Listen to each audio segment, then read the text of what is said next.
Bienvenue au preview de la course Pro Femmes Championnat du monde 70.3 de Nice. Chez les femmes, comme chez les hommes, le niveau est très élevé.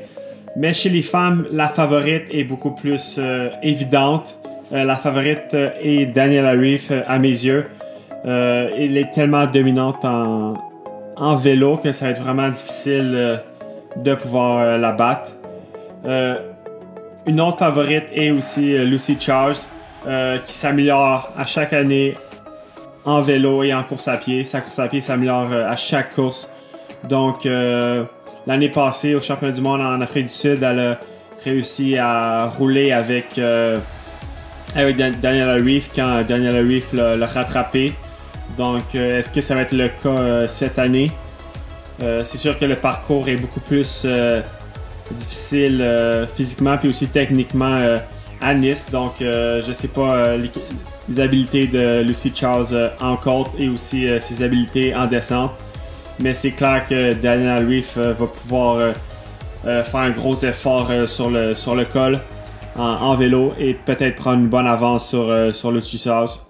Ou au moins, du moins, rattraper le retard que Daniela Ryf va avoir sur Lucy Charles en natation, parce qu'évidemment, Lucy Charles, c'est la meilleure nageuse sur le circuit de loin. Une autre favorite, peut-être pas pour la victoire, mais du moins, c'est sûr, pour le podium, c'est Anne Haug, l'Allemande.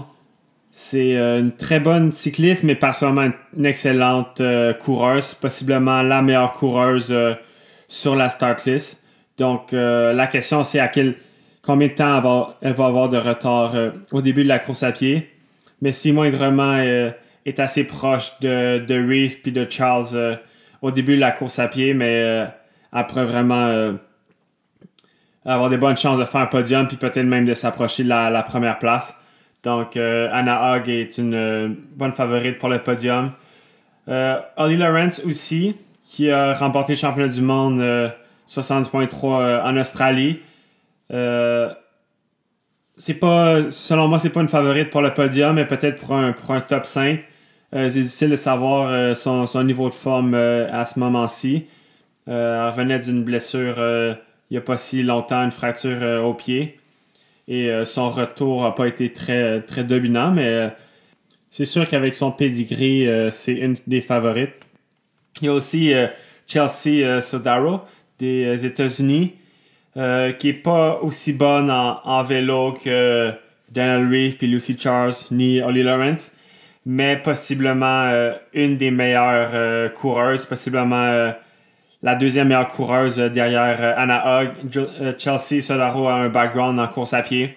Donc, si elle réussit à faire un bon vélo puis être assez proche des autres compétitrices au début de la course à pied, il risque de faire pas mal de dégâts. Puis même si elle termine le vélo en 15e position ou en 10e position, elle risque de dépasser beaucoup de personnes. Donc, ça risque d'être une course très intéressante. Contrairement à la course des hommes où c'est un peu n'importe qui pourrait vraiment gagner. Il y a plusieurs favoris, plusieurs triathlètes qui ont les capacités de gagner la course.